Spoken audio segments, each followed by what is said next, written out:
Hoy presentamos, los 5 mafiosos, más famosos de la historia. Comenzamos. Puesto 5. John Gotti. Vanidoso, audaz, egocéntrico, jugador y mujeriego, fue una de las figuras más legendarias del crimen organizado de Nueva York, a tal punto que llegó a ser comparado con Al Capone. Al mando del clan Gambino, una de las 5 familias de la Cosa Nostra durante su apogeo, compró jurados y amenazó a un sinnúmero de personas para salir indemne en los 3 juicios por extorsión y asesinato que lo juzgaron.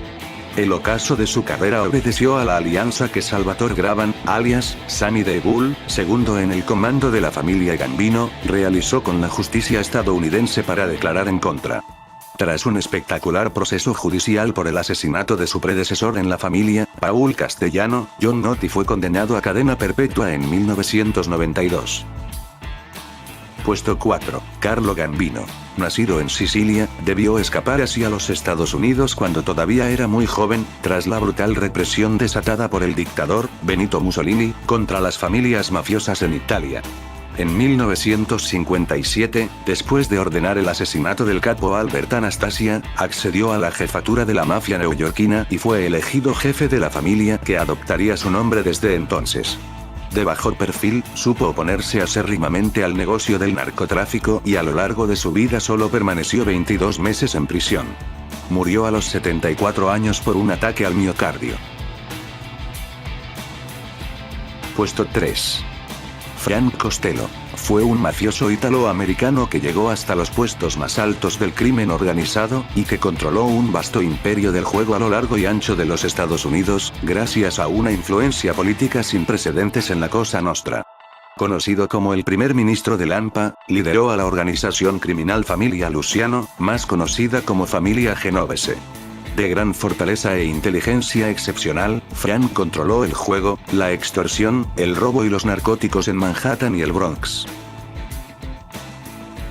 Puesto 2. Charlie Lucky Luciano. Es considerado el padre del crimen organizado, tal y como se lo conoce hoy en día. Fue ideólogo y mentor del gran auge del tráfico de heroína en la posguerra mundial. Con una primera entrada a la cárcel a los 14 años por robo, a los 18 ya comenzaba su carrera criminal en la banda Five Points Gang, con Frank Costello. Tal era su influencia política, que durante la época de la ley seca importaba whisky, directamente desde Escocia y Canadá, y también ron desde el Caribe, en donde además controlaba el negocio del juego. Comenzó su propio negocio de prostitución con Joe Adonis como socio, y llegó a controlar a la mayoría de las prostitutas de Manhattan. Murió en Nápoles, donde se radicó, por infarto al corazón. Puesto 1.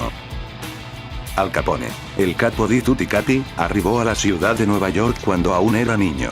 Comenzó a mezclarse con la mafia cuando trabajó como guardaespaldas de un gángster relacionado con la prostitución y el juego. Con la irrupción de la ley seca, Al Capone se asoció con su jefe para traficar alcohol y más tarde se independizó, logrando así la base de su fortuna. Tras sobrevivir a 2 atentados en su contra, debió permanecer 8 años en prisión cuando el FBI logró encarcelarlo bajo la acusación de evadir impuestos.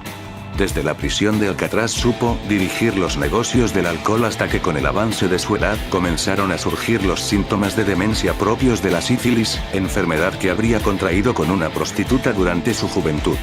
Cuando en 1939 fue liberado, su estado de salud era crítico.